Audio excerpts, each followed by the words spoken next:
Senator Risa Hontiveros joined netizens in saluting actor Ian Veneracion for giving full support to his daughter's deeds after she came out as a lesbian.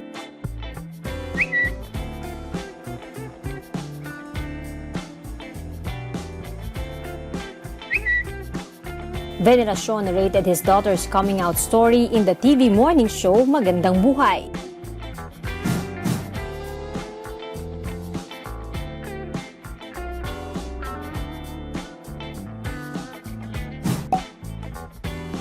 He told Deeds,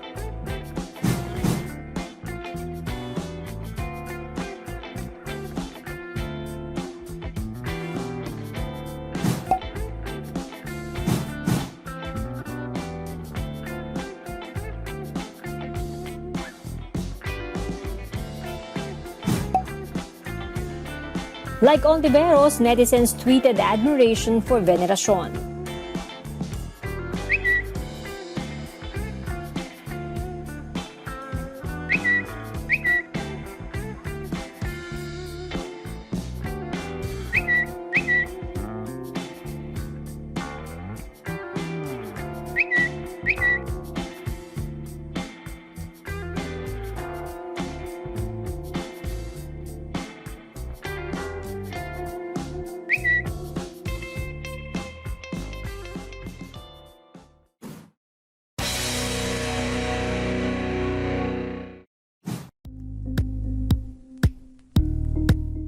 Thank you for watching Politico TV. Please like and subscribe to our channel for more videos.